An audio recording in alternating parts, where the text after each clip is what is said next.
今回はスケッチの実況動画です。書いている時に何を考えていたかを解説します。何か参考になれば嬉しいです。では始めます。これはスーパーに買い物に行った時、駐車場で書いたスケッチです。1時間50分で完成しました。書き始める前に完成図をぼんやりとイメージしています。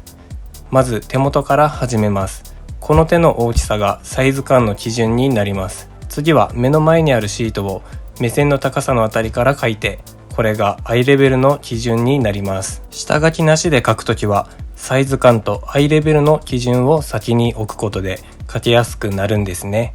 一発書きを始めた頃はアイレベルもサイズ感もめちゃくちゃでした。ですがそのうちコツが分かってきて、書き始める前に全体像をぼんやりイメージする感覚も分かってきました。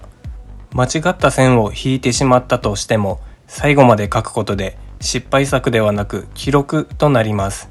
時間を置いて後で見返すと案外悪くなかったり、誰かに見せると特に気にならないと言われることもあります。面白いですね。これは一発書きのいいところです。現在の実力がそのまま残せます。下書きで間違えると消しゴムで消して修正した後の線だけが残りますよね。一発書きはその時何を考えてこの線を引いたのかという思考回路の痕跡とも言えます。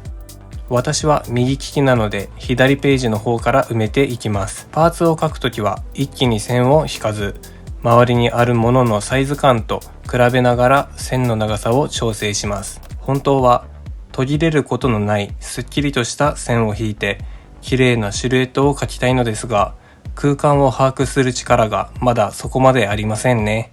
立体感を捉えて全体像を把握しつつディテールを捉えることができればもっとスムーズに描けると思います。フロントの方は思ったより小さくなります。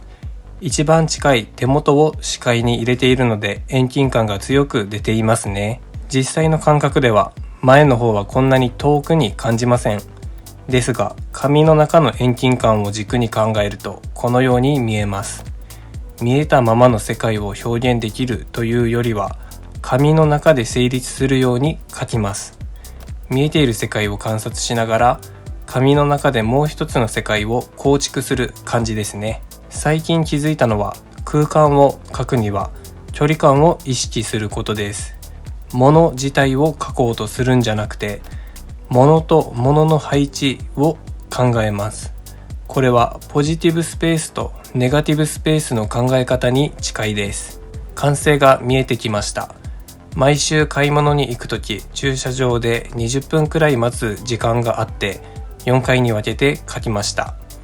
車の中は風景が変わらないので別の日に書けますが、外で書くときにはもっと早めに書きたいですよね。映画1本分の時間ですからね。今回はスケッチするときに考えていることを話してみました。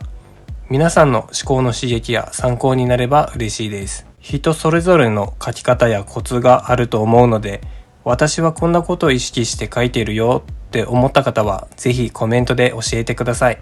最後までご視聴ありがとうございました。